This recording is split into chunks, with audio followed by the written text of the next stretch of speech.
سلامونه د بلبل یوټیوب چینل درنو قدرمن لیدونکو نن د یو متفاوت خبرونه سره تاسو درنو حضور ته چمتو یو د تمه خلاف په خپل لغمان کې د 15 کلونو څخه وروسته په زیاته اندازه واوره شوې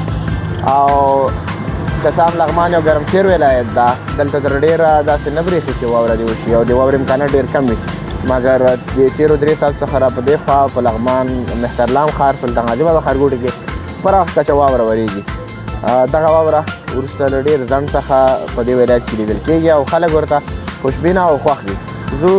د سیمې له ولسي خلکو سره خبرې اترې کوو چې د واورې په هکله د دوی نظر څه شی دی او څومره د واورې نه دوی خوشبینه دي زموږ سره پاتې شئ درنو قدرمنو لیدونکو سمسور لغمان چې اوس په واورین لغمان باندې بدل شوی تر څنګ مو د دې سیمې مستعد ځوان ولاړ دی له ده سره به د دې واورې په هکله څو خبرې اترې شریکې کړو رحماني صاحب ستړی مه شئ او واورین سهار دې په خیر ډېره مننه استاد کور ودان تاسو سلام او په دې شنه سهار په دې واورین سهار کې ټولو لیدونکو ته سلامونه وړاندې کوم هیله د دوی به هم ښایي ډېر کله به دا کابل کې په ځینو ځایونو کې واورې کېدې او موږ به ویډیوګانې کتې که نه نو هغوی به دا فکر کوو چې بس واوره یوازې کابل کې کېږي خو لغمان هم بې واورې نه دی نننی سهار زه چې ګورم زما تر شا د ډېر زیات مخکې ډېر زیات ځوانان ولاړ دي او د واورې ننداره کوي له واورې خوند اخلي او هغه د برفبازي ورته د کابلیانو په اصطلاح وایي که نه نو هغه هم دلته ځوانان ترسره کوي او د شین سهار کې زه راووتم ما نه مخکې نو ډېر ځوانان راغلي وو او دوی خپلې میلې کوي په واوره کې واوره ډېره ښایسته لا هم روانه ده نو ګټې هم ډېرې زیاتې دي خو څومره چې خوند اوس فعلا کوي یا څومره جالب هغه دا چې هغه د ځوانانو بربازي ده یا د واورې دغه میله ده چې دوی ترې خوند اخلي او دوی پکې خپلې میلې کوي او خپل ساتیري پکې کوي نو موږ دلته هلکان لګیا دي خپل هغه نومونه هم لیکي ځینې نور شیان هم دوی ترسره کوي لکه څنګه چې کابلیانو ترسره کوي لږ لږ چلونه یې هغوی نه زده کړي نو کابلیان دې باندې دغه کېږي نه خفه کېږي دې هم نه او رخه دې هم نه کوي که نه ځکه چې ونه وایي چې لغمان کې څنګه واوره شوې د تمې خلاف لغمان کې واوره وشوه کله خبر شو ته چې لغمان کې واوره کله سهار پاڅېدم لمونځ مې وکړه نو زه نه وم پوه کور کې بیرون ووتم چې بس ساحه ټوله سپینه ده او همداسې مې حرکت وکړه راغلم سړک ته چې سړک کې مې وکتې نو ځوانان ټول په دې باندې مصروفه دي چې خپلې میلې کوي او برفبازي کوي نو دا د واورې سهار دی لا هم واوره روانه ده انشاءالله د ځوانانو د میلې به هم روانې وي موږ به هم دلته یو انشاءالله ډېره مننه برفبازي پاک لري ویل یو وار ګزار به موږ هم کېږي چې خدای وکړي چې محفوظه پاتې شو که نه دوی پوهېږي چې زه خو دا دواړه خو اوس فعلا د واورې په اړه خبرې کوي که نه دوی ګزاره کوي که نه زه پوهېږم یو څو دانو سره واک شته دی او که د ویډیو خلاص شوه ګزارونه کوي پیغام سره ځوانانو ته ځکه واورین حالت دی او ځانګړې توجه او پاملرنې ته هم ضرورت ده ډېره مننه یخ دی خصوصا ماشومانو دپاره لږ ذره دا سهار یخ دی لغمان کې واوره نه وې ده خپل ماشومان کورنۍ باید لږ ذره خوندي وساتي ځانونه هم لږ خوندي وساتي ځکه کله دا واوره نه وه شوې او طبعا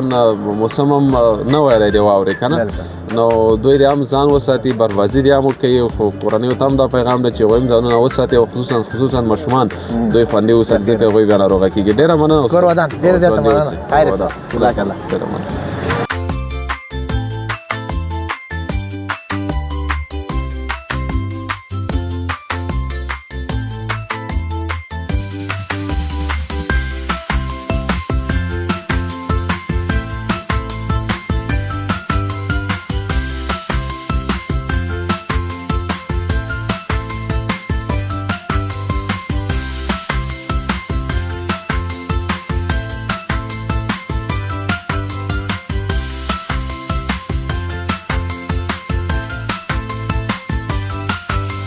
سلامونه ملګري ستړی مه شئ وعلیکم السلام نوم دې څه دی سمسور یم لغمان ولایت ښه سمسوره څومره وخت بعد په لغمان کې ته واوره وینې والا ډېره موده وشوله چې ته واوره نه وه شوې ښه نو اوس ډېره خبرې وکړه ستا یادېږي چې لغمان کې واوره کېدله والا ډېر کوچنی وم چې اول ځل هغه بیا ډېره وم نه داسې لږ واوره به وه که نه لږ و هغه اطرافو کې څه مونږ سره کې دلته ښار کې څنګه فکر کوم اول ځل نن کله خبر شو چې واوره ده او باندې واوره شوې ویده وم ورور مې زنګ راووهه راته دغسې واوره شوې ده کلي کې تاسو ځای کې څنګه ده هغسې مونږ بیرون وکته موټر باندې ولګېدل څومره خوشحاله دی واورې ته والا ډېر خوشحاله ورته ټول دلته وطنوال ټول ورته خوشحاله دي چې واوره یې مخکې نه وه لیدلې کله ډېر زیاته مننه پیغام دې څه شی دی درنو لیدونکو ته د لغمان ښکلي لغمان واورین لغمان څخه البته حالا بس پیغام دغه ده چې خلک ځان ګرم وساتي ګرم وساتي او دې موسم کې بیرون ونه ګرځي ډېر هوا یخه ده ډېره موږ هم داسې اوس راووتلو یو شپه بیرون ورته نو بېرته ځو ډېره مننه درنو قدرمنو لیدونکو لکه څنګه مو چې درته ویلې په ښکلي لغمان چې مخکې شینکۍ لغمان په نوم نومول شوی او اوس واورین لغمان دی تر څنګ مې بل ګل علی ځوان دی روح الله خان ستړی یم چې دغه دې پېژنم لیدونکو ته ځان معرفي کړه مننه استاد نوم مې روح الله دی د لغمان ولایت د نشنګ ولسوالۍ څخه یم او فعلا مې اوس شوق کې یم صحیح واوره شوې لغمان کې دا رښتیا ده اوس هم ستا باور کېږي چې لغمان کې واوره شته باور مو نه راته خو سهار مازدي ته جګ شو څو کلن یې 14 کاله ستا په ژوند کې تر اوسه کله واوره شوې وه بس نه مې یادېږي نه دې یادېږي یعنې دا اول ځل ده چې ته په لغمان کې واوره وینې څه احساس لرې خوشحاله یې خفه یې خوشحاله یې ښه راځه نو دې واوره نه اوس یو چک وکړه پاکه واوره ده صحیح ده ډېره زیاته مننه کور ودان